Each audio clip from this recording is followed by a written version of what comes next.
Yesterday's conspiracy theories, tomorrow's headlines. Most are still asleep and I ain't talking about no bedtime. The truth is not a Google search, you need to get your head right. The Greek goddess of illusion was called Media, and I'm not a coincidence theorist, I look for thread lines. Smashing every deadline, no longer smashing red wine. Though I can hear the bells chime, it feels like the end times. That probably should have been smashed on red wine, but the carnal mind is foolish. Obey and end up ghoulish. Don't get used by instinct, take control and learn to use it. Make a load of earnest music, earn a few quid, learn a few tricks. Sure, the truth is persecuted, this whole world is pure abusive. Know a bit about everything and everything about nothing. Figured out my noggin while you picture out shopping. You sit about watching while I dish it out, stop it. I don't mean to sound cocky, I'm not even proud of it. It's a second itch to me just to be this out honest. I don't even need to sound honest, never been about profit. Everything but out on it, you can bet your house on it. Doubt I'll be out for the count when the sounds, and I'm down for the beat, no beat down. I mean, how long's it been? Help me out.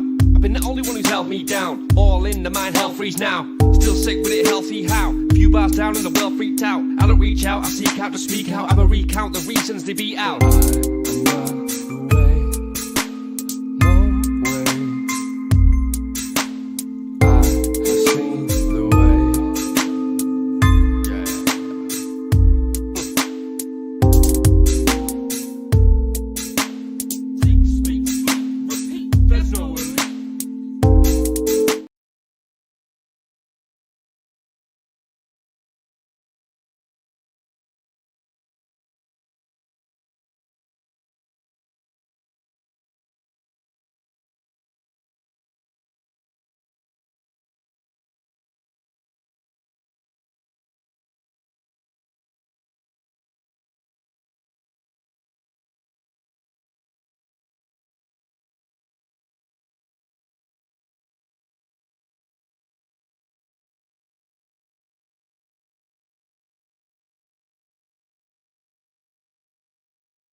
To preserve our independence, we must not let our rulers load us with perpetual debt.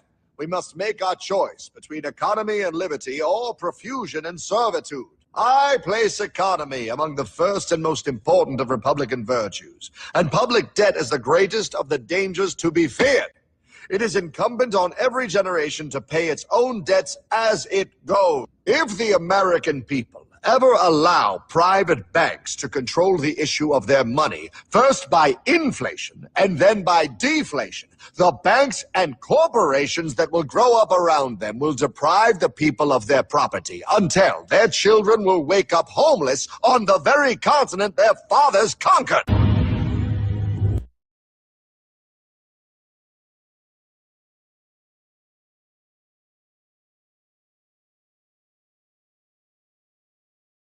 There's a chart I saw recently that I can't get out of my head. A Harvard business professor and economist asked more than 5,000 Americans how they thought wealth was distributed in the United States. This is what they said they thought it was. Dividing the country into 5 rough groups of the top, bottom, and middle 3 20% groups, they asked people how they thought the wealth in this country was divided. Then he asked them what they thought was the ideal distribution. And 92%, that's at least 9 out of 10 of them, said it should be more like this. In other words, more equitable than they think it is. Now that fact is telling, admittedly, the notion that most Americans know that the system is already skewed unfairly.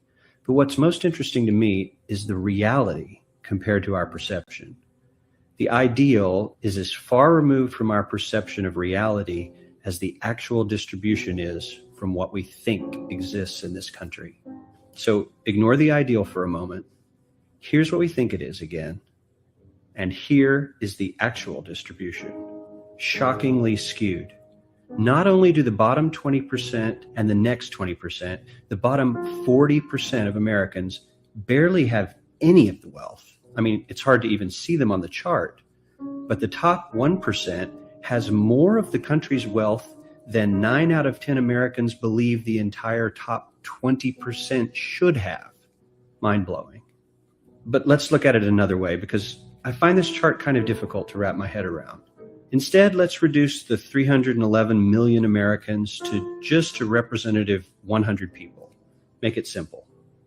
Here they are: teachers, coaches, firefighters, construction workers, engineers, doctors, lawyers, some investment bankers, a CEO, maybe a celebrity or two. Now let's line them up according to their wealth. Poorest people on the left, wealthiest on the right, just a steady row of folks based on their net worth. We'll color code them like we did before based on which 20% quintile they fall into. Now let's reduce the total wealth of the United States, which was roughly $54 trillion in 2009, to this symbolic pile of cash. And let's distribute it among our 100 Americans. Well, here's socialism, all the wealth of the country distributed equally. We all know that won't work. We need to encourage people to work and work hard to achieve that good old American dream and keep our country moving forward. So here's that ideal we asked everyone about. Something like this curve. This isn't too bad. We've got some incentive, as the wealthiest folks are now about 10 to 20 times better off than the poorest Americans. But hey, even the poor folks aren't actually poor, since the poverty line has stayed almost entirely off the chart. We have a super healthy middle class with a smooth transition into wealth. And yes, Republicans and Democrats alike chose this curve. 9 out of 10 people, 92%, said this was a nice, ideal distribution of America's wealth. But let's move on. This is what people think America's wealth distribution actually looks like. Not as equitable, clearly, but for me, even this still looks pretty great. Yes, the poorest 20 to 30% are starting to suffer quite a lot compared to the ideal, and the middle class is certainly struggling more than they were, while the rich and wealthy are making roughly 100 times that of the poorest Americans and about 10 times that of the still healthy middle class. Sadly, this isn't even close to the reality. Here is the actual distribution of wealth in America. The poorest Americans don't even register. They're down to pocket change. And the middle class is barely distinguishable from the poor. In fact, even the rich between the top 10 and 20 percentile are worse off. Only the top 10% are better off. And how much better off? So much better off that the top 2 to 5% are actually off the chart at this scale. And the top 1%, this guy, well, his stack of money stretches 10 times higher than we can show. Here's his stack of cash, restacked, all by itself. This is the top 1% we've been hearing so much about. So much green in his pockets that I have to give him a whole new column of his own because he won't fit on my chart. 1% of America has 40% of all the nation's wealth. The bottom 80%, 8 out of every 10 people, or 80 out of these 100, only has 7% between them. And this has only gotten worse in the last 20 to 30 years.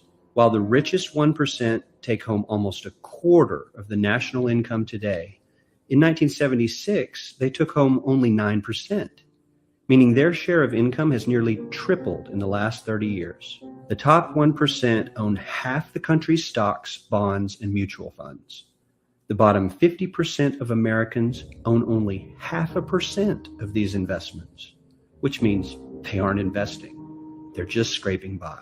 I'm sure many of these wealthy people have worked very hard for their money. But do you really believe that the CEO is working 380 times harder than his average employee? Not his lowest paid employee, not the janitor, but the average earner in his company. The average worker needs to work more than a month to earn what the CEO makes in 1 hour. We certainly don't have to go all the way to socialism to find something that is fair for hardworking Americans. We don't even have to achieve what most of us consider might be ideal. All we need to do is wake up and realize that the reality in this country is not at all what we think it is.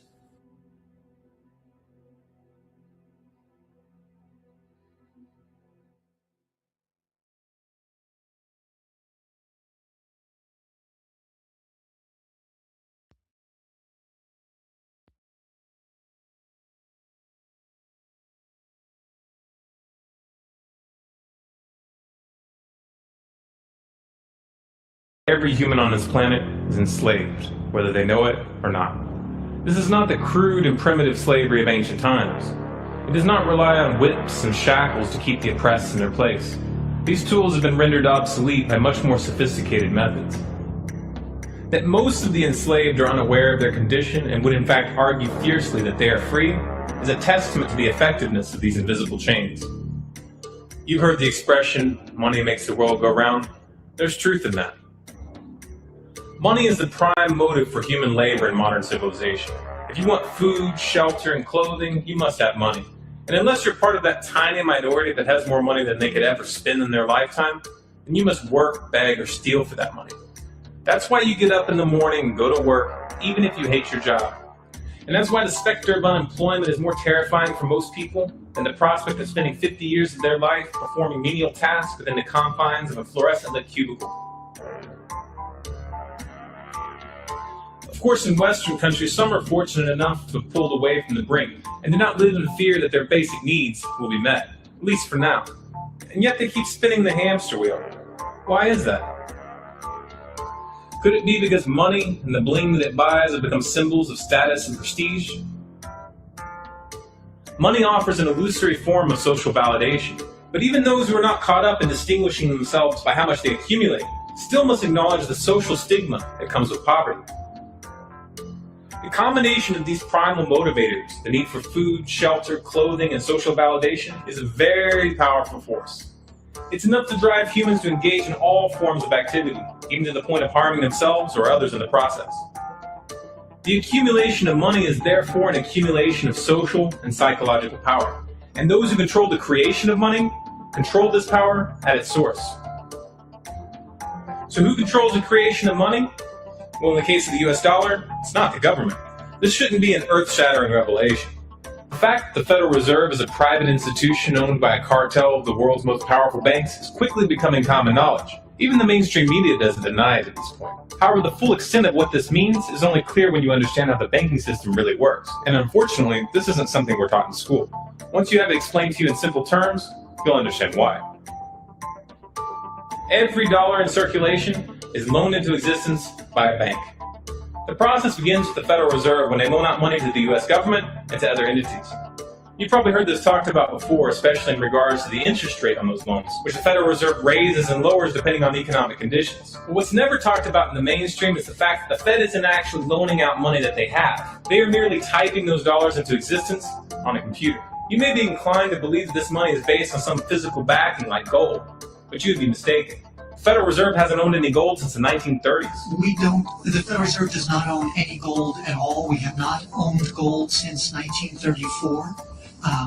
So we have not engaged in any gold swaps. When the Federal Reserve loans money to the U.S. government gives the Federal Reserve government bonds in exchange. These bonds are simply written promises to pay back the money that was loaned to them with interest through taxation. So to be clear here, the government is taking out a loan from a bank that is creating that money out of thin air, and they're expecting you, the taxpayer, to cover that loan. The absurdity of this arrangement is even more obvious when you realize that up until 1913, the US government created its own money and had no need for a bank to play the part of a middleman. That new money loaned out by the Federal Reserve enters circulation through the banks, accumulates in the banks, and in the end, the banks end up holding all the cards. Not necessarily for the reasons you may imagine. Contrary to popular belief, the majority of money in circulation isn't actually created by the Federal Reserve, but rather by the ordinary banks that businesses and individuals use for their checking, savings, and mortgages. How is this possible? Well, like the Federal Reserve, ordinary banks are allowed to loan out money that they don't have. There are, of course, restrictions. Banks are only allowed to loan out 10 times the amount of money that they actually have. So if Wells Fargo has $1,000, they can loan you $10,000, and they expect you to pay back that $10,000 plus interest. This is called fractional reserve banking. 75% of all money in circulation is created in this manner. Now, as bad as this may seem, this is really only the tip of the iceberg. Most banks structure payment plans so that for many years, you're paying almost nothing but interest, and only start paying down the principal gradually. The result of this strategy is that in most cases, you pay far more in interest when you purchase a house than the house itself is worth. So here's the real question. If all money is created through loans, where does the money come from to pay for the interest? Let's say we reset the system to zero, loan $1,000 into existence, and charge 7% interest. We now have a total of $1,000 in the system, but we owe $1,000 plus interest, and that's more. The interest ensures that there's always more debt than money in circulation, because the money to pay the interest doesn't exist. Never has, never will.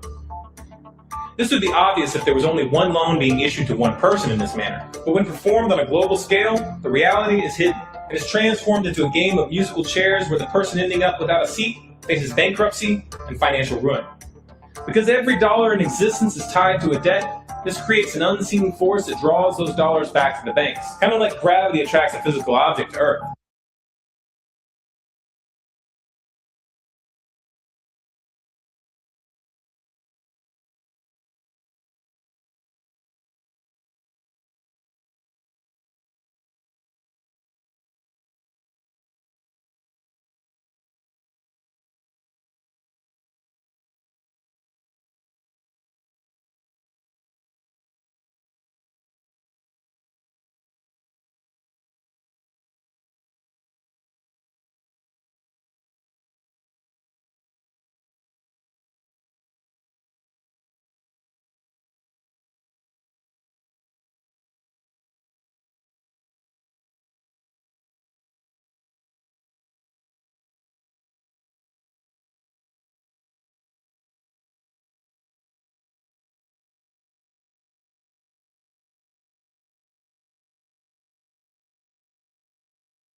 The catch here is that it's the labor of the people that moves that money. Every hour that you work to pay back a loan or to keep the government from throwing you in jail over income taxes is an hour worked for the banks. The total receipts from personal income taxes just barely covers the interest on the national debt. And even the principal for that debt all ends up back in the hands of the banks. And remember, that bank created that money out of nothing. Once you understand that the money that banks loan out isn't actually an asset, but is in fact a piece of legal fiction, it should be clear that you're working for these banks for free. This is a cleverly disguised form of slavery. If you manage to pay your monthly payments, then you are a successful slave, and you are allowed to keep the material comforts that come with that status. But if for some reason you fail to make those monthly payments, then the bank or the IRS comes to take your house, your car, and anything else you have of value. And if somehow, even with this enormous financial advantage, the banks still get themselves into trouble, you, the taxpayer, will be forced to bail them out. No matter what, the banks win. To say the game is rigged is an understatement. You might be inclined to think that if you live outside the United States and you don't use dollars, then this situation has no bearing on your life. But you would be wrong. The dollar is both the world reserve currency and the only currency in which oil is sold on global markets. This is often referred to as the petrodollar status. This means that wherever you live, whether your country is an oil exporter or an oil importer, you are affected. If your country is an oil importer, then you are affected by the fact that in order to keep your country running, you have to acquire dollars. To acquire those dollars, you have to send goods and services to the United States or to someone else who did. Likewise, if your country is an oil exporter, you are affected by the fact that you send your oil to the US in exchange for this debt-based money. You're exchanging something of real and tangible value for digits on a screen. And if for some reason the leadership of your country grows tired of this arrangement and tries to pull off the dollar, you'll quickly find the United States military at your doorstep ready to open up a can of democracy on you. Iraq learned this the hard way when they switched their oil sales to euros in 2000, and Libya when they tried to organize a gold-based currency for Africa. Debt-based money is a masterpiece of social engineering, the ultimate tool of the ruling elite. Yet in reality, the whole thing is nothing more than a construct of belief. Our chains are the chains of the mind, and the path to freedom must also begin in the mind. If we want a better future for our children and grandchildren, then we must work right now to reach a critical mass of awakening.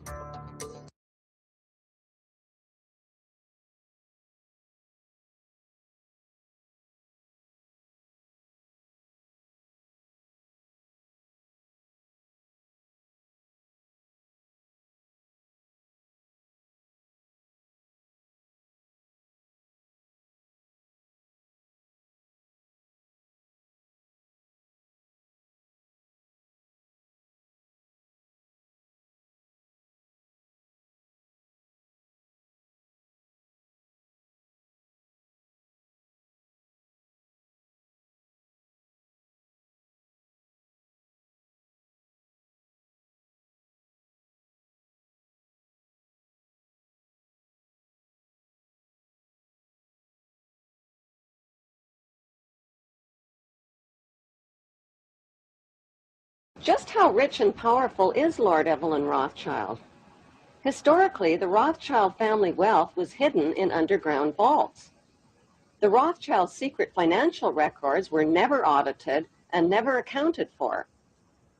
Their family commissioned biographies give the illusion that their family fortune has dwindled, but researchers estimate their wealth at close to $500 trillion, more than half the wealth of the entire world. Besides their many castles, palace mansions, wineries, racehorses, and exotic resorts, the Rothschilds bought Reuters in the 1800s. Reuters then bought the Associated Press, which selects and delivers the same news stories to the entire world, day after day. They have controlling interest in 3 major television networks and easily avoid media attention since they own it.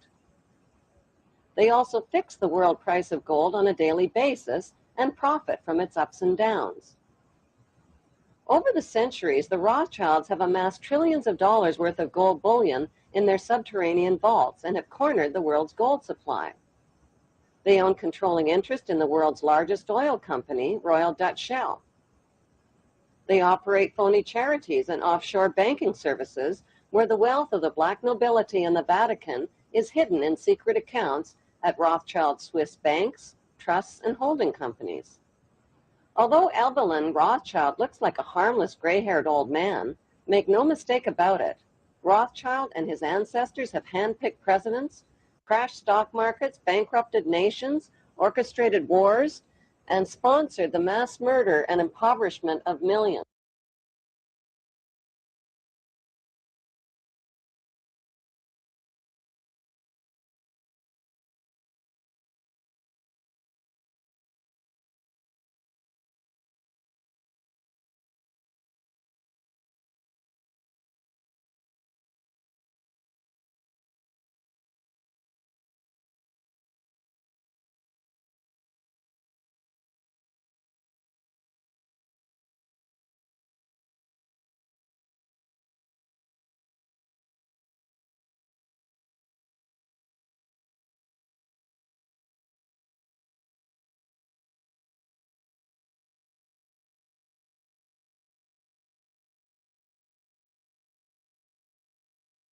Are opposed around the world by a monolithic and ruthless conspiracy that relies primarily on covert means for expanding its sphere of influence, on infiltration instead of invasion, on subversion instead of elections, on intimidation instead of free choice, on guerrillas by night instead of armies by day.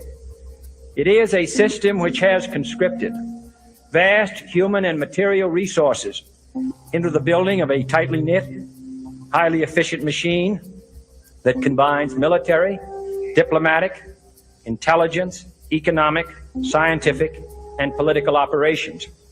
Its preparations are concealed, not published. Its mistakes are buried, not headlined. Its dissenters are silenced, not praised. No expenditure is questioned, no rumor is printed, no secret is revealed.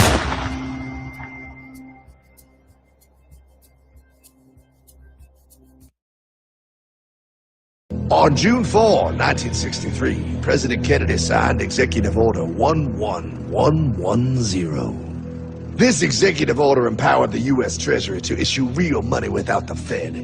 It would have worked. Kennedy's plan to dismantle the Federal Reserve machine had begun. 6 months later, John F. Kennedy went to Dallas and never returned. No way they could do that! The new president, Lyndon Johnson, threw out Kennedy's order. And since JFK, no president has dared confront the secret powers behind the Federal Reserve.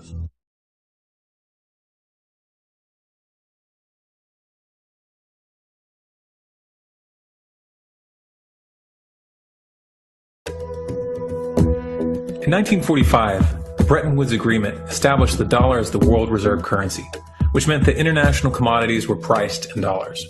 The agreement, which gave the United States a distinct financial advantage, was made under the condition that those dollars would remain redeemable for gold at a consistent rate of $35 per ounce. The United States promised not to print very much money, but this was on the honor system, because the Federal Reserve refused to allow any audits or supervision of its printing presses. In the years leading up to 1970, expenditures in the Vietnam War made it clear to many countries that the U.S. was printing far more money than it had in gold. And in response, they began to ask for their gold back. This, of course, set off a rapid decline in the value of the dollar. The situation climaxed in 1971 when France attempted to withdraw its gold and Nixon refused. On August 15th, he made the following announcement. I have directed the Secretary of the Treasury to take the action necessary to defend the dollar against the speculators. I have directed Secretary Connally to suspend temporarily the convertibility of the dollar into gold or other reserve assets, except in amounts and conditions determined to be in the interest of monetary stability and in the best interest of the United States. This was obviously not a temporary suspension, as he claimed, but rather a permanent default. And for the rest of the world who had entrusted the United States with their gold, it was outright theft. In 1973, President Nixon asked King Faisal of Saudi Arabia to accept only U.S. dollars as payment for oil and to invest any excess profits in U.S. Treasury bonds, notes, and bills. In return, Nixon offered military protection for Saudi oil fields. The same offer was extended to each of the world's key oil-producing countries, and by 1975, every member of OPEC had agreed to only sell their oil in U.S. dollars. The act of moving the dollar off of gold and tying it to foreign oil instantly forced every oil-importing country in the world to start maintaining a constant supply of Federal Reserve paper. And in order to get that paper, they would have to send real physical goods to America. This was the birth of the petrodollar. Paper went out, everything America needed came in, and the United States got very, very rich as a result. It was the largest financial con in recorded history.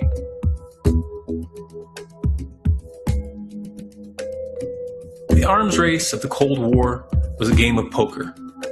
Military expenditures were the chips, and the U.S. had an endless supply of chips. With the petrodollar under its belt, it was able to raise the stakes higher and higher, outspending every other country on the planet, until eventually U.S. military expenditures surpassed that of all other nations in the world combined. The Soviet Union never had a chance.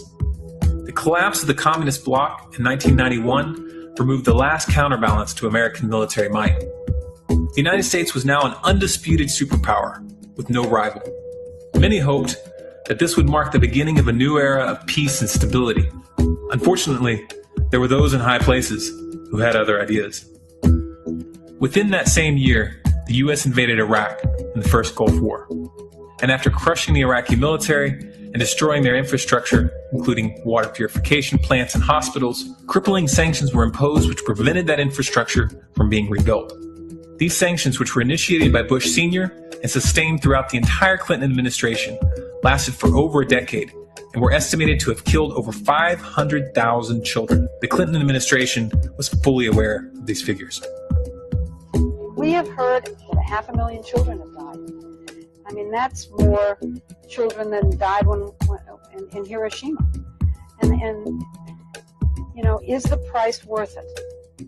I think this is a very hard choice, but we think the price is worth it.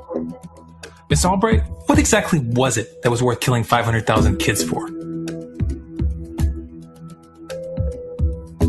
In November of 2000, Iraq began selling its oil exclusively in euros. This was a direct attack on the dollar and on U.S. financial dominance, and it wasn't going to be tolerated.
In response, the U.S. government, with the assistance of the mainstream media, began to build up a massive propaganda campaign claiming that Iraq had weapons of mass destruction and was planning to use them.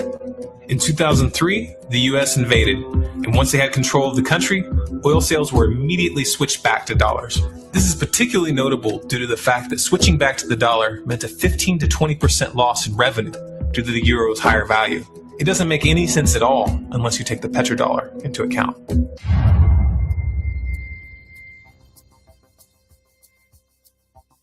Colin Powell, who led the charge to war with Iraq by presenting false evidence to the UN in 2003, is also currently on the CFR Board of Directors.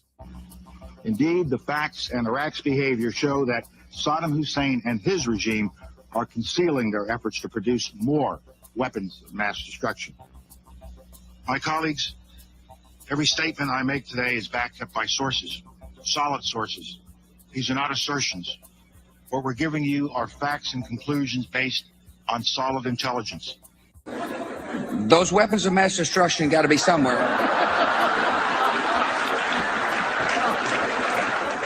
Nope, no weapons over there.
Review time, partner! And breaking news.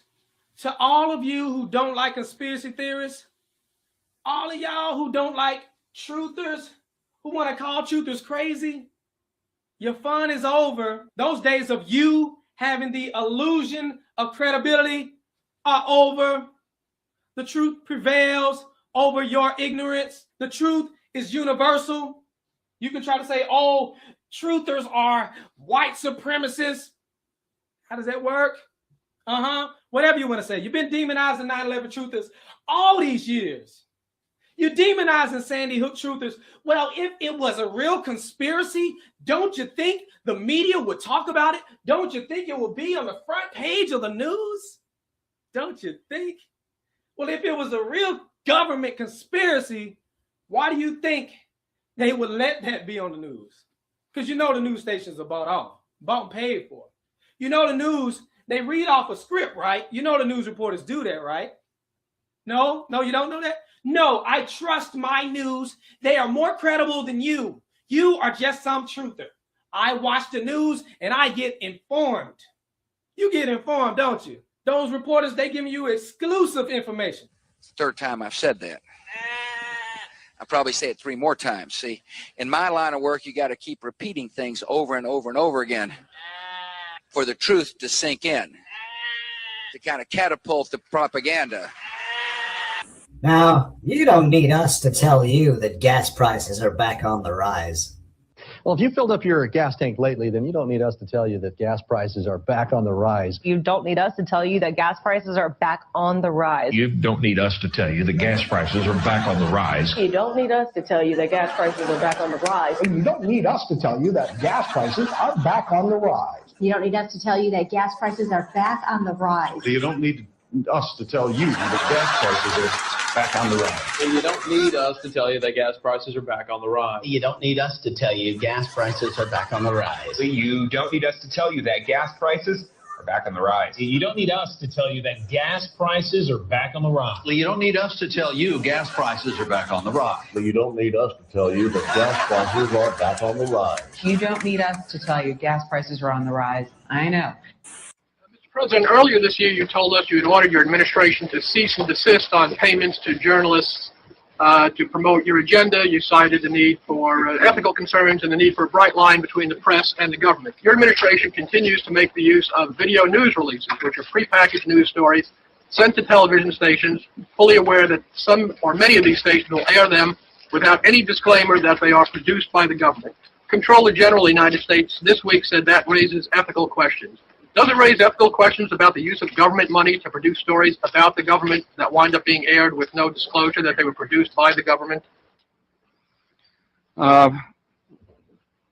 There is a Justice Department opinion that says these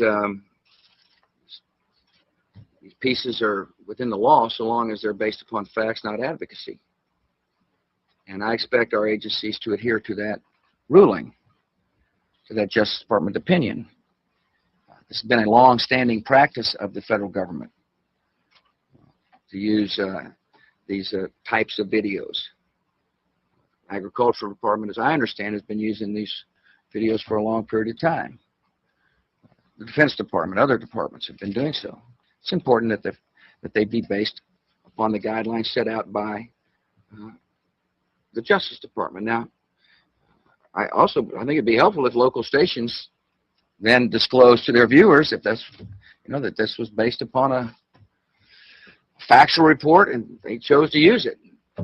But evidently in some cases that's not the case. So anyway. guarantee that's happening by including that language in the prepackaged report. Yeah, I don't, oh, you mean a disclosure on George W. Bush and I? Well, some way to make sure it couldn't air without the disclosure that you believe is so vital.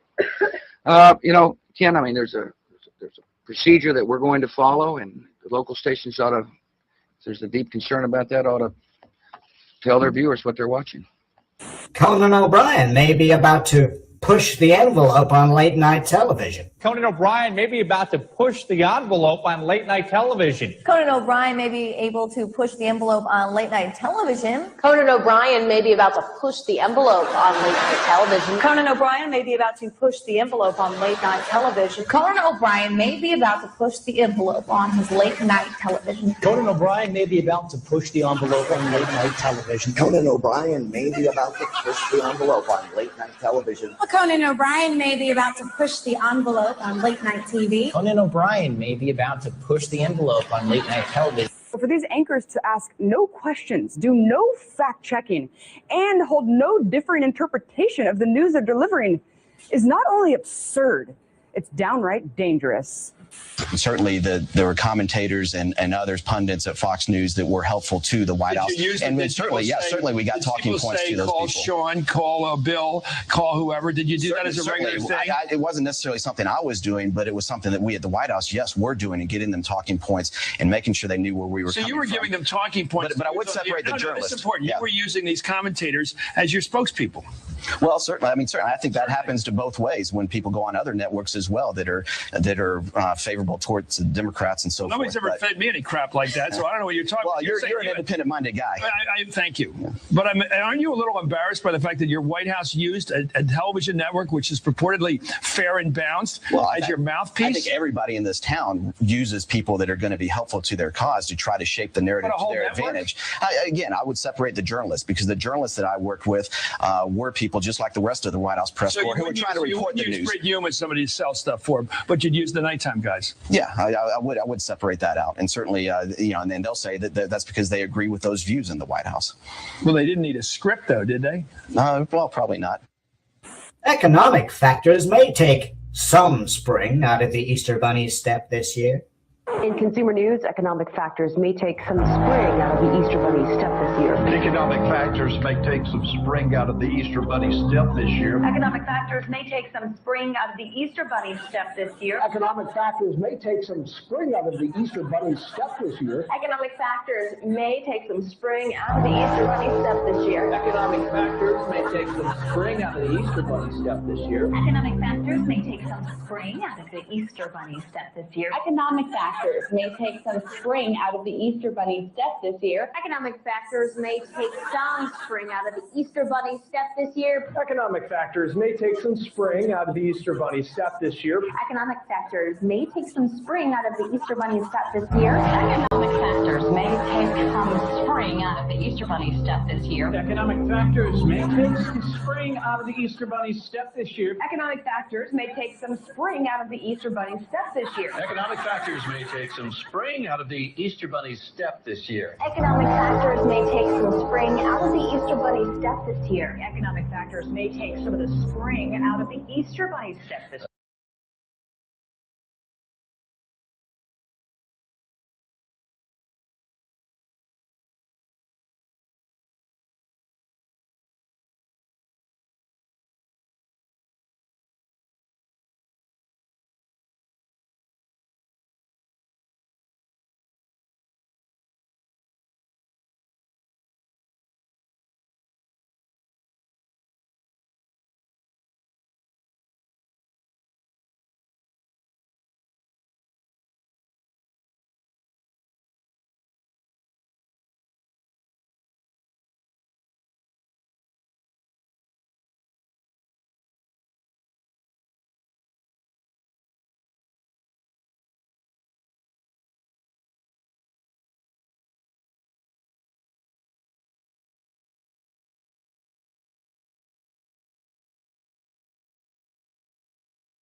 Review time, partner. And I am so tired of this deception right here. This is what got you in a chokehold. The left versus the right. Left wing versus right wing. Don't you know the wings are of the same bird? A little corrupt bird, Republican versus Democrat. They got you cheering for teams. They got you in this tribalism mentality. You don't even understand it. They screwing you over. I'm going to show you how it works in this video. Now, you get here John McCain over here talking about, oh, how the government shutdown was bad. Then you get people to agree with him and say, oh, John McCain is actually speaking some sense. He's right. It's the Republicans' fault. The Democrats love this little interview because, you know, it makes the Republicans look bad and gives them a reason to cheer for the blue team. Yeah, you're cheering for the blue team, but you're getting screwed over with this Obamacare. You're going to get McCain saying it was a bad idea to shut down the government because they wanted to repeal Obamacare. And what you going to do? Replace it with Romney Care, the same thing. That's where Obamacare came from, Romney Care. You see what I'm saying? Either way it go, we would have had this same type of health plan. Guess who else had the health plan? Hillary Clinton. You see, these New World Order compliant candidates, they are backed by Wall Street. You don't have a real choice unless you go outside the Republicans and Democrats. This is how they keep screwing you over. Let's get into the video. Thank you, Martha. You know, I've heard a lot of veterans so emotional to the point of tears over this issue. Talk to me about how you think this has been handled by the White House. Well, I think it's been terribly handled by the White House, but let's have a little straight talk, Martha. Straight talk. They wouldn't have had the opportunity to handle it that way if we had not shut down the government on a fool's errand. That's when the Democrats start cheering. Go ahead, get your cheer on. That we were not going to accomplish. The whole premise of shutting down the government was the repeal of Obamacare. Oh. I fought against Obamacare harder than any of the people who wanted to shut down the government. I bet you did. I campaigned all over this country in 2012 saying elect Mitt Romney and we'll repeal and replace Obamacare. But see, that's so dumb. Obamacare is the same thing as Romney Care. See, it's all about getting you to cheer for the team. Check this out right here. Convinced that Republicans will win in November, and we will regain our majorities in both the Senate and the House. Go ahead, Republicans, start cheering.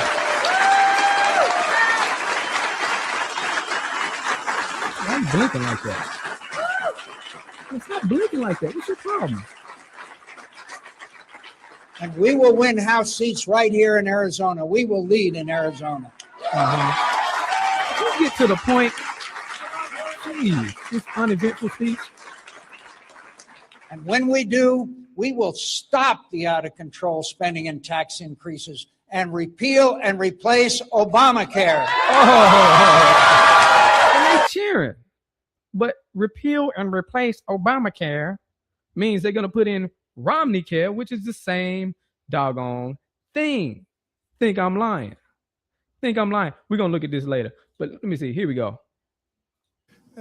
Governor Romney said this has to be done on a bipartisan basis. This was a bipartisan idea. In fact, it was a Republican idea. Oh. And Governor Romney, at the beginning of this debate, wrote and said, what we did in Massachusetts could be a model for the nation. And I agree that the Democratic legislators in Massachusetts might have given some advice to Republicans in Congress about how to cooperate. Listen to them now. But the fact of the matter is, we use the same advisors, and they say it's the same plan. Wow. The same doggone plan. Let's look at this. There are some terrific Republican ideas. Mitt Romney in Massachusetts has initiated mandatory insurance so that everybody has to buy in, but then the government helps out those who can't afford it. Those kinds of bold initiatives, I think the Democrats have to put forward bold as heck. If, in fact, we can credibly claim that we can run the country and not simply criticize on the sidelines. Now, this is key. This is in 2006. You see, he's praising this individual mandate too. It's funny he's doing that. So either way it go, we would have had this Obamacare, Romney Care plan. But remember, I said Hillary ran on that plan as well. Obama didn't seem to like the individual mandate. That's how he got elected. Well, one of the reasons that made him look good, because he said he wasn't for individual mandate. Let's check it out right here. Didn't represent her properly. They misrepresent her. Did they? And what do you say about that? Well, obviously, I think that they represented her position properly, which is that she supported in the past NAFTA, which has been pretty hard on Ohio.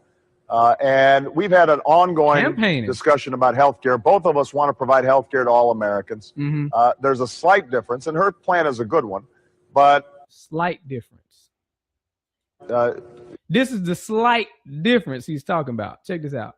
She mandates that everybody buy health care. She'd have the government force every individual to buy insurance. Which is what Obamacare is. And I don't have such a mandate because I don't think the problem is that people don't want health insurance. It's that they can't. No, I don't want it. I don't want health insurance. Afford it. So I focus more on lowering costs. And this is a modest difference, but it's one that she's tried to elevate, arguing that because I don't force people to buy health care, that I'm not insuring everybody. Well, if things were that easy, I could mandate everybody buy a house, and that and that would solve the problem of homelessness. It doesn't. Uh-oh, watch out, y'all. He might do that next. So there you go. Obama with his lying self. Y'all need to stop with this. You're over here arguing, acting like you're against Obamacare, you Republicans. And they're talking about repeal and replace Obamacare with the same thing. What the heck is your problem? Get out of this tribalism mentality.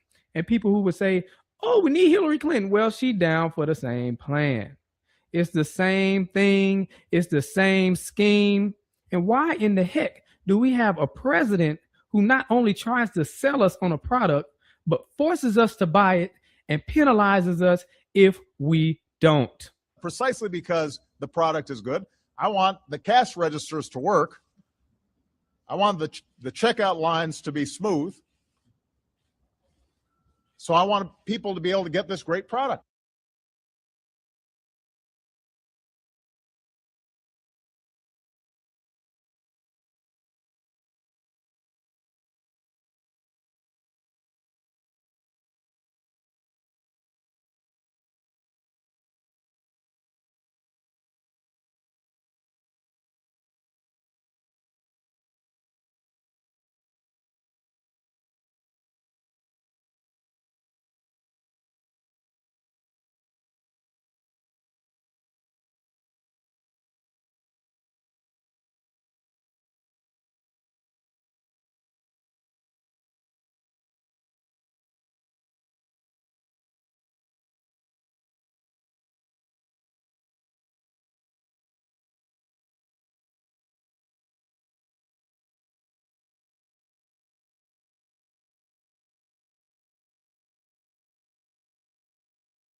Who is this guy? I don't know, but he seemed like a nice old man. Nice old man. No, this right here is David Rockefeller.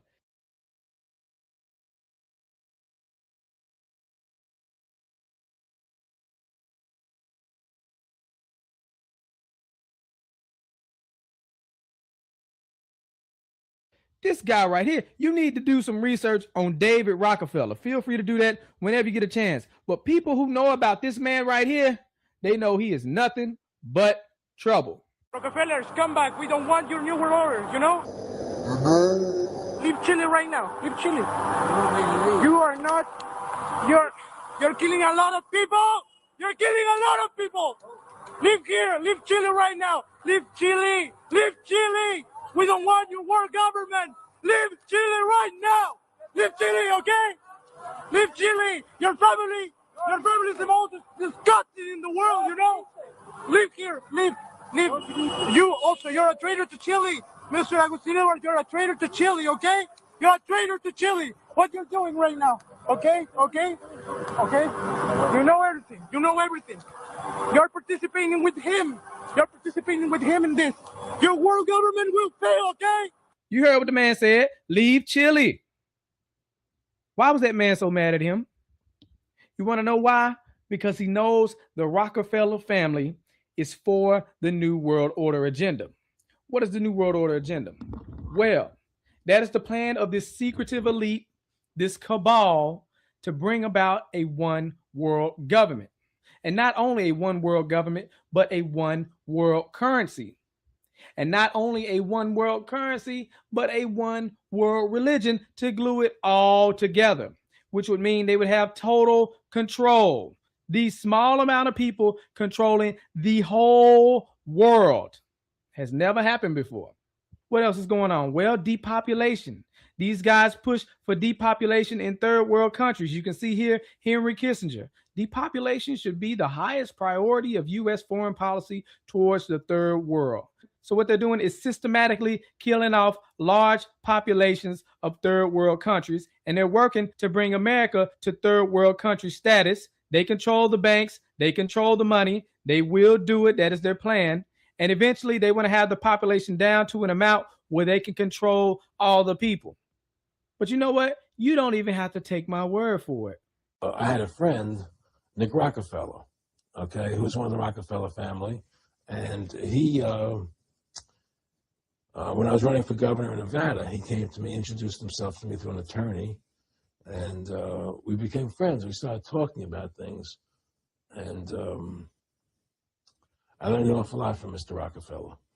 And one of the things that we used to talk about was the ultimate plan of the banking industry, what they wanted to accomplish. And the goals of the banking industry, not just the Federal Reserve System, but the private banks in Germany and England, all over Italy, all over the world, they all work together. They're all central banks, and they're all part of the Communist Manifesto. You know, central banking is one of the major planks of the Communist Manifesto. We talk about America being a capitalistic country, but yet at the same time, we have a central bank that plans everything for us, right? And the graduated income tax is another plank of the Communist Manifesto, right? So right there, you have two major planks of the Communist Manifesto that have been brought in because of the Federal Reserve System, okay? So the ultimate goal that these people have in mind is the goal to create a one world government where everybody has an RFID chip implanted in them.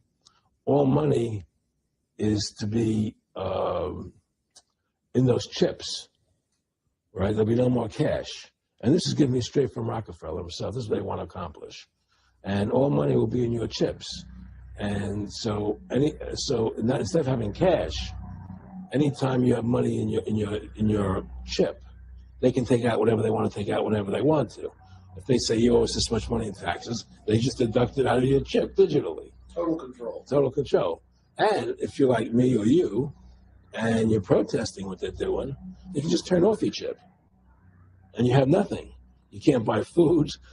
You can't do anything. It's total control of the people. And that chip's connected to a database that has your purchasing records, what you do. Everything is in there, you know? And so they want a one world government controlled by them, everybody being chipped, all your money in those chips, and they control the chips and they control people. And you become a slave. You become a serf to these people. That's their goal. That's their intentions. And if you look here, he even tells you this is what he is about. Some people believe we are part of a secret cabal working against the best interests of the United States, characterizing my family and me as internationalists, and of conspiring with others around the world to build a more integrated global political and economic structure. one world, if you will. If that's the charge, I stand guilty and I am proud of it. That's David Rockefeller telling you he wants this new world order. Well, he didn't say new world order. Oh, so you need him to say new world order. Okay. All we need is the right major crisis, and the nations will accept the new world order. See that? That's why you got to pay attention.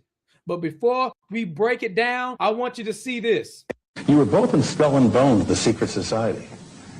It's so secret we can't talk about it. What does that mean for America? The conspiracy theorists are going to go on. I'm sure they are. I don't know. I haven't seen the rest. Number 322? First of all, he's not the nominee. And, look, I look forward. Are you prepared to lose? No, I'm not going to lose. You both were members of Skull and Bones, a secret society at Yale. What does that tell us? Not much, because it's a secret. Is there a secret handshake? Is there a secret code? I wish there were something secret I could manifest. 322, a secret number? There are all kinds of secrets. We had a worldview, Republican and Democratic presidents alike, from Harry Truman to George Bush, stood for freedom and stood for certain propositions that would make America strong and healthy and grow the middle class and shrink poverty and stand against communism. And after 1989, President Bush said, and it's a phrase that I often use myself, that we needed a new world order, and instead it looks like we got a lot of disorder. Of its founders. We have before us the opportunity to forge for ourselves and for future generations a new world order, a world where the rule of law, not the law of the jungle, governs the conduct of nations. When we are successful, and we will be, we have a real chance at this new world order, an order in which a credible United Nations can use its peacekeeping role to fulfill the promise and vision of the UN's founders.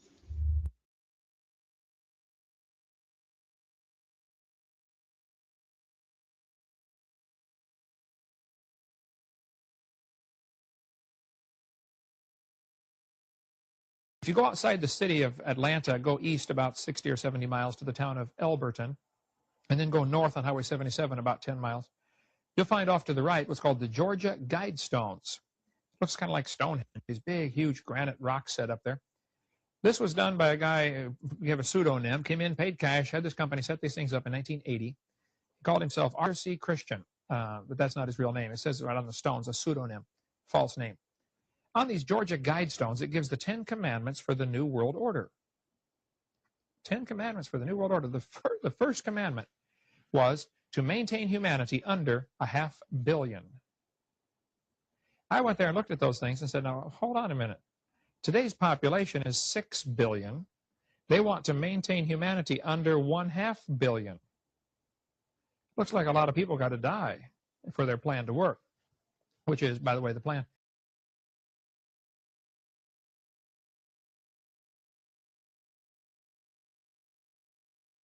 Jacques Cousteau said we'd have to eliminate 350,000 people a day. A third of a billion people a day would have to be eliminated to save Mother Earth. Bill Clinton said we need to reduce the population of the Earth to 1 billion. There are a lot of folks who would like to reduce the population of the Earth. The Bible command is quite the opposite.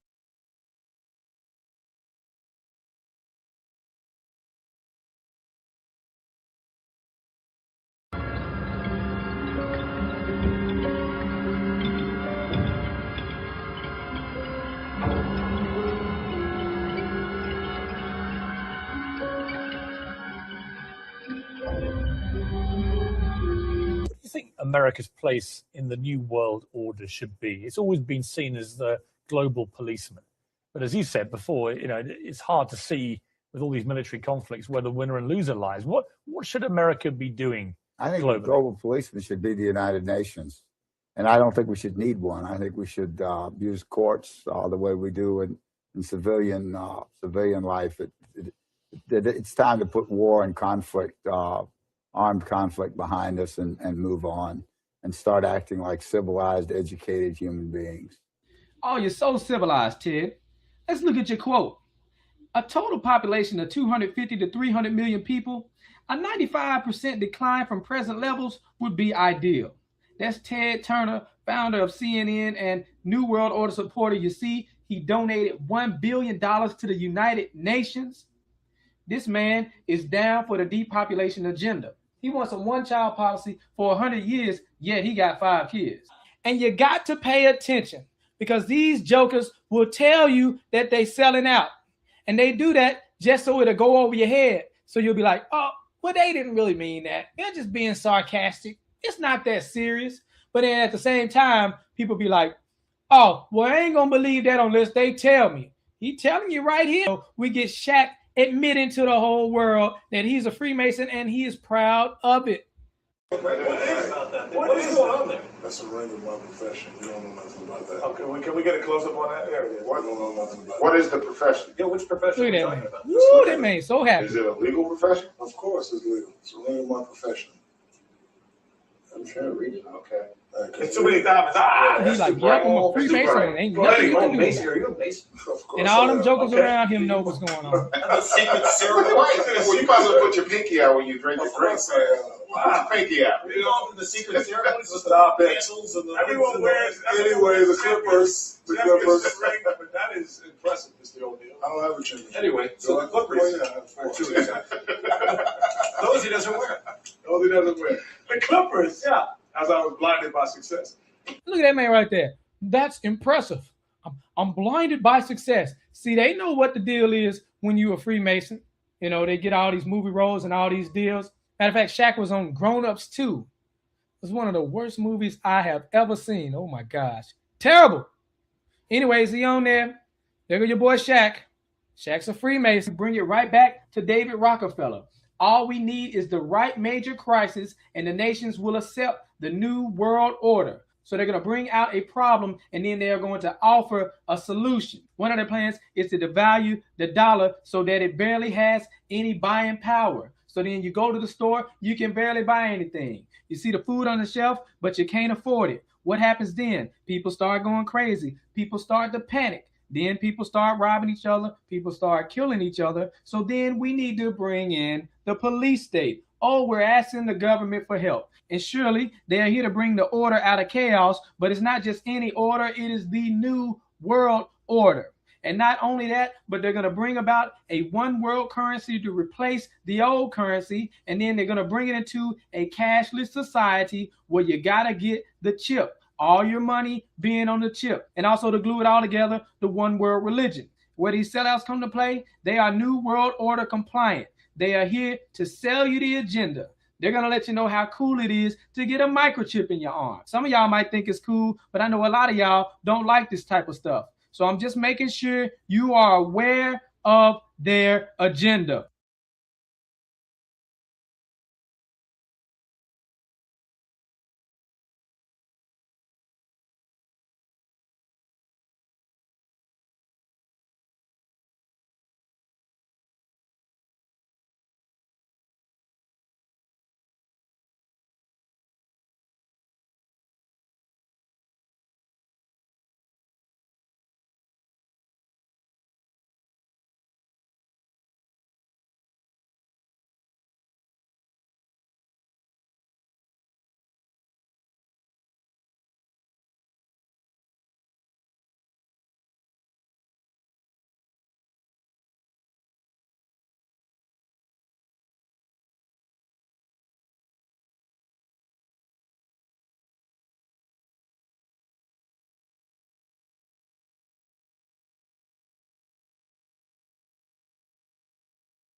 But anyway, I've had people calling me saying they go out to their mailbox and they find a little red dot or a little blue dot on their mailbox, and they wonder what the little red dot and blue dot is.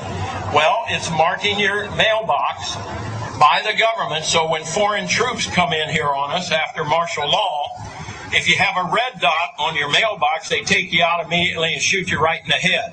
But if you have a blue dot, they take you to the FEMA camps being built by Halliburton right now to house 50 million Americans. They're building enough concentration camps in America by Halliburton that Cheney's getting rich off of, Vice President Cheney's getting rich off of, to put those with the blue dot on your mailbox in those concentration camps.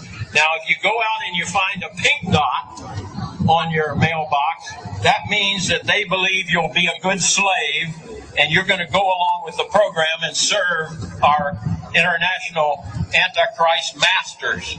So watch for that dot.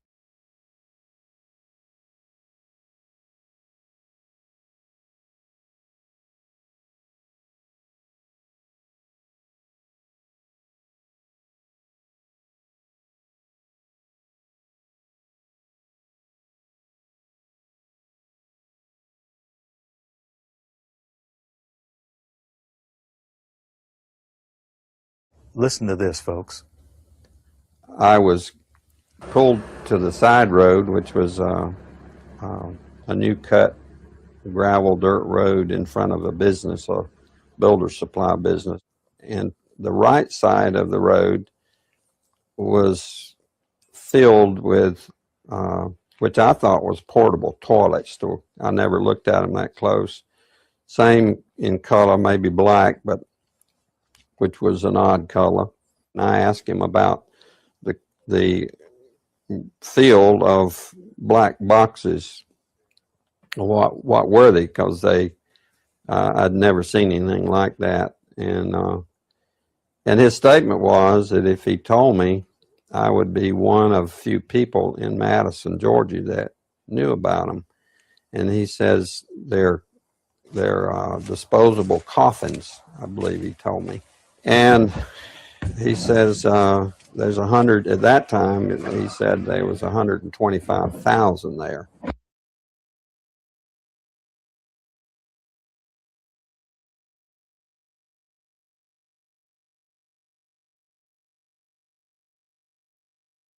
And the brother of the man that owns this field, that the government is leasing this field from to store these disposable coffins, this brother was given 3 years to set up temporary morgues around the country. An ad hoc legal approach for fighting terrorism. President Obama today proposed something new, something called prolonged detention. Doesn't sound that bad, right? Prolonged detention. Did you ever see the movie Minority Report? It was based on a Philip K. Dick short story, came out in 2002. It starred Tom Cruise, remember? He played a police officer in something called the Department of Pre-Crime. Pre-crime is where people are arrested and incarcerated to prevent crimes that they have not yet committed. Mr. Marks, by mandate of the District of Columbia Pre-Crime Division, I'm placing you under arrest for the future murder of Sarah Marks and Donald Dubinos take place today, April 22nd, at 0800 hours, 4 minutes. No, I didn't do anything. You didn't do anything, but you're gonna. Future murder. Creepy, right? Putting somebody in jail not for what they've done, but for what you're very sure they're going to do? There may be a number of people who cannot be prosecuted for past crimes. In some cases because evidence may be tainted, but who nonetheless pose a threat to the security of the United States. We're not prosecuting them for past crimes, but we need to keep them in prison because of our expectation of their future crimes. Al-Qaeda terrorists and their affiliates are at war with the United States, and those that we capture, like other prisoners of war, must be prevented from attacking us again. Prevented. We will incarcerate people preventively. Preventive incarceration. Indefinite detention without trial. That's what this is. That's what President Obama proposed today, if you strip away the euphemisms. One civil liberties advocate told the New York Times today, quote, "We've known this was on the horizon for many years, but we were able to hold it off with George Bush. The idea that we might find ourselves fighting with the Obama administration over these powers is really stunning. And it is stunning.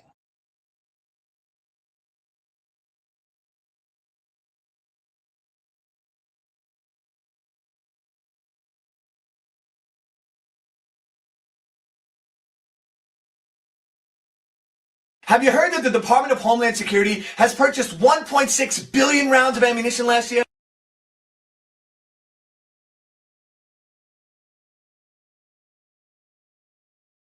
I mean, that's got to cost millions and millions of dollars. Correct me if I'm wrong, but isn't this country broke? I mean, you turn on the TV, you hear how we're laying off air traffic controllers, how people are going to die because of it. I mean, Harrison Ford is in a tizzy, and we're spending this much money on bullets? Do you know that 1.6 billion rounds of ammunition is enough to fight a 20-year war and still have bullets left over? My question is, who is the Department of Homeland Security planning to shoot? Do you realize that over the past couple of months, our government has tried to pass bills through Congress allowing them to arrest American citizens without due process, allowing them to kill American citizens without due process?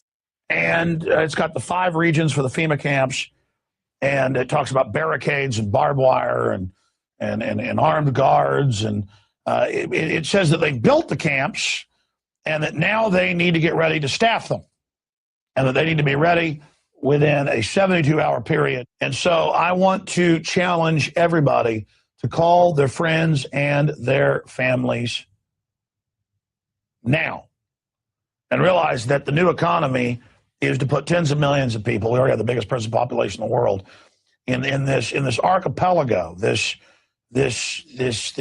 giant chain of facilities all over the country. The following video details the contents of a Department of Defense document entitled Internment and Resettlement Operations, also known as FM 3-39.40. The document is 325 pages long and is signed by Joyce E. Morrow, Administrative Assistant to the Secretary of the Army. It was created in 2010, however, it's just been recently leaked to the public via the internet and can now be downloaded from multiple sources. In the description below, you'll find a download link for the document. I strongly encourage you to download it yourself and to verify everything that's being said here. The document outlines military procedures for internment and resettlement of civilians, and it describes the layout and the administration of these internment camps. It clearly states on page 38 that it applies within U.S. territory, and it specifically addresses the detainment of U.S. citizens, as is indicated by the identification procedures for new prisoners on page 146, which states that social security numbers are to be recorded alongside their photograph and fingerprints. Included in the list of organizations which may be involved in these internment operations are the Department of Homeland Security, FEMA, the Department of Defense, and the United Nations. On page 56, the document outlines the responsibilities of psychological operations officers within the camps, among which it states that a PSYOP officer develops and executes indoctrination programs to reduce or remove antagonistic attitudes and identifies political activists. On page 281, the document goes into more detail regarding the role of psychological operations within the camps, specifically in regards to pacifying the population and ensuring cooperation. On page 238, it gives the conditions for the use of deadly force in such camps. Among the justifications for lethal force, it includes to terminate an active escape attempt. That point right there should make it clear that these camps are not benevolent disaster relief type facilities. On page 244, the document calls for the use of snipers during riots to, quote, scan a crowd and identify agitators and riot leaders for apprehension and fire lethal rounds if warranted. On page 260, it shows the basic layout for a facility focusing on detainment. It is depicted with interrogation areas, tribunal areas, and mortuaries. Each detainment facility is designed to hold 4,000 prisoners, and they are depicted with multiple levels of barbed wire separating compartments within the facilities, with a double barbed wire fence enclosing them and watched over by 24 guard towers. On page 261, the document depicts the layout for what they call civilian resettlement facilities, which are designed to house 8,000 people. Though it uses the word resettlement, the plans show multiple levels of barbed wire dividing the sections of the facility, with double barbed wire fencing on the outside, as well as 16 guard towers. On page 262, the layout for facilities designed for what they call non-compliant prisoners is shown. These camps are designed to hold up to 300 prisoners. They have 3 interrogation centers and are guarded by 13 guard towers. Now, if there's any question whether these plans are active or just theoretical, this should be settled by the fact that the U.S. Army has been running ads for job positions in these camps since 2009, and apparently they're still hiring. Once again, if you look in the description, you'll find all the links you need to verify this information. It's important to note here that this document was created in 2010, which was under the Obama administration, and it predates the NDAA of 2012, which authorized military detainment of U.S. citizens. This clearly shows a long-term agenda at work.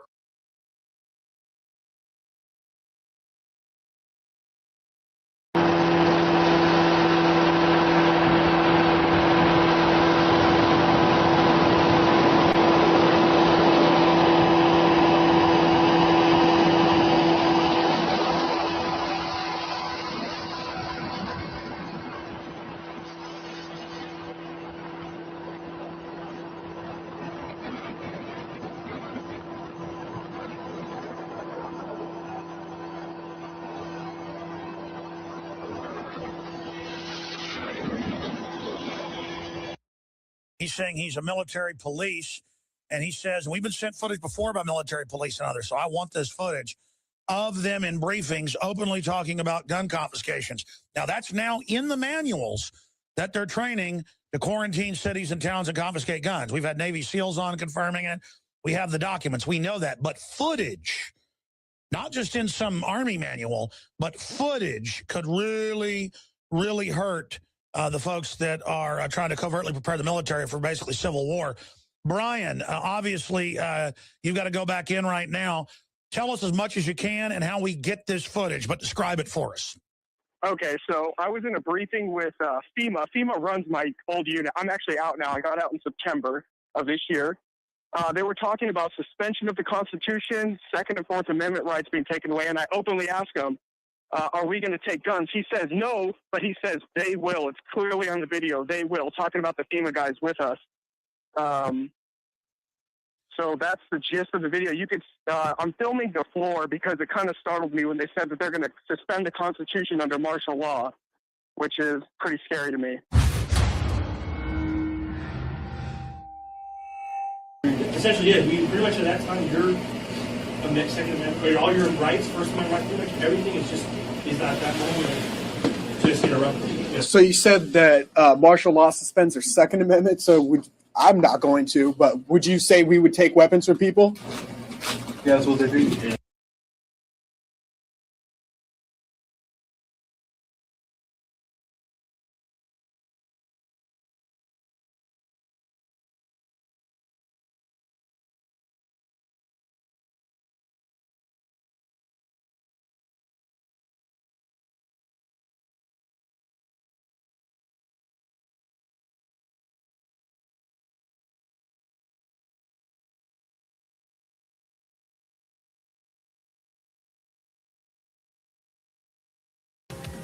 Would you like to see all the executive orders that have been put into place to take over our nation, to have complete control over us, to take away our rights, round us up, and put us where they want us? Here we go. Executive Order 10990 allows the government to take over all modes of transportation and control of all highways and seaports.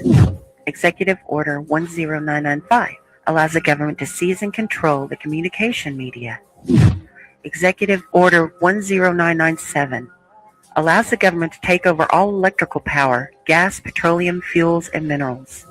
Executive Order 10998 allows the government to seize all means of transportation, including personal cars, trucks, or vehicles of any kind, and total control over highways, seaports, and waterways. Executive Order 10999 allows the government to take over all food resources and farms.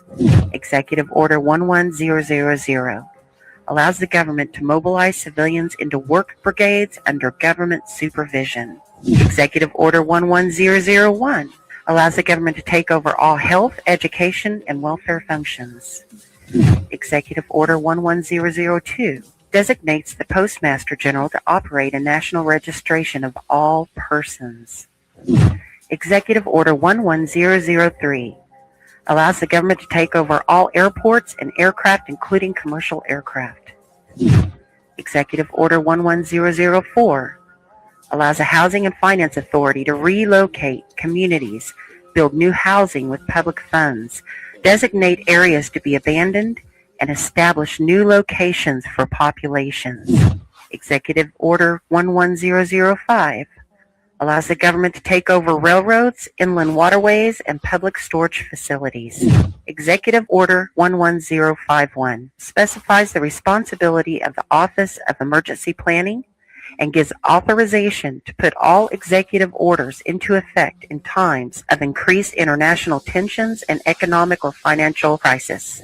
Executive Order 11310 grants authority to the Department of Justice to enforce the plans set out in executive orders, to institute industrial support, to establish judicial and legislative liaison, to control all aliens, to operate penal and correctional institutions, and to advise and assist the President.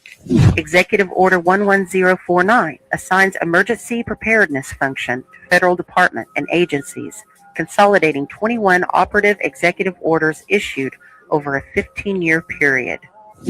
Executive Order 11921 allows the Federal Emergency Preparedness Agency to develop plans to establish control over the mechanisms of production and distribution of energy sources, wages, salaries, credit, and the flow of money in U.S. financial institution in any undefined national emergency. It also provides that when a state of emergency is declared by the President, Congress cannot review the action for 6 months. The Federal Emergency Management Agency has broad powers in every aspect of the nation.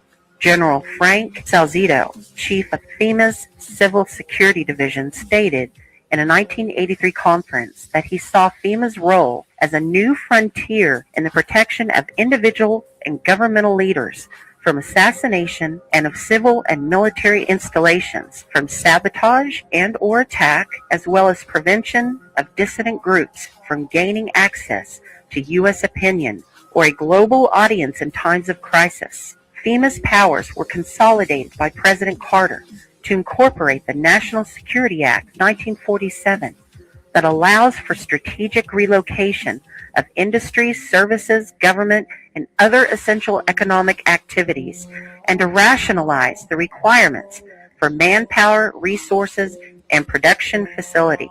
The 1950 Defense Production Act gives the President sweeping powers over all aspects of the economy. The Act of August 29, 1916 authorizes the security of the Army in time of war to take possession of any transportation system from transporting troops, material, or any other purpose related to the emergency. The International Emergency Economic Powers Act enables the President to seize the property of a foreign country or national. These powers were transferred to FEMA in a sweeping consolidation in 1979.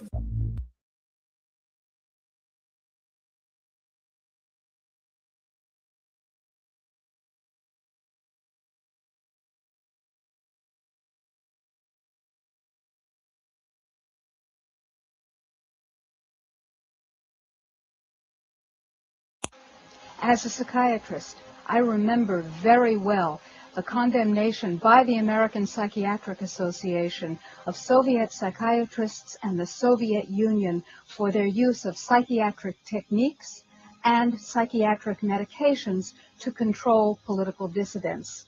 Sadly, shockingly, we in the United States have become those same oppressors.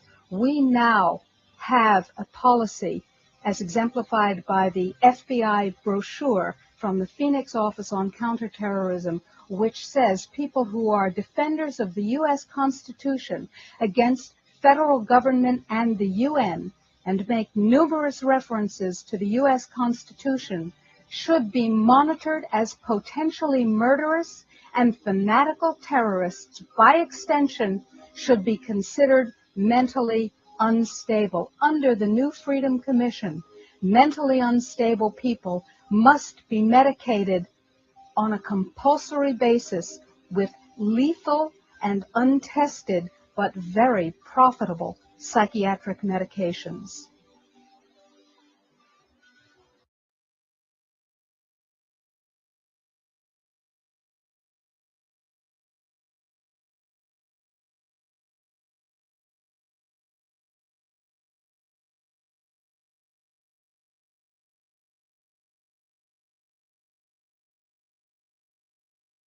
Department of Justice memo, which tells local police what should you be looking out for in kind of everyday terrorism prevention and terrorism watch activities.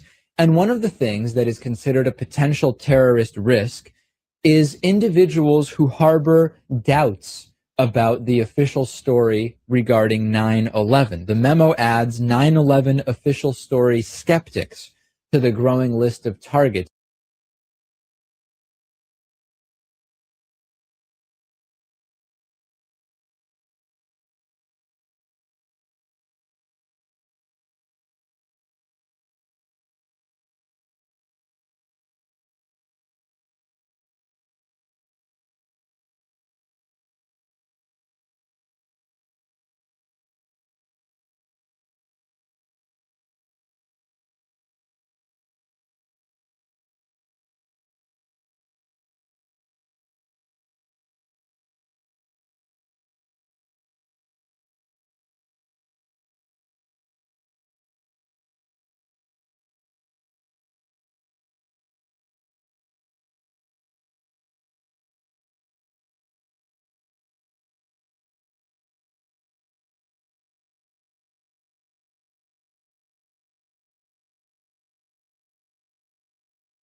Did Hitler get elected on Monday and start throwing people into ovens on Friday?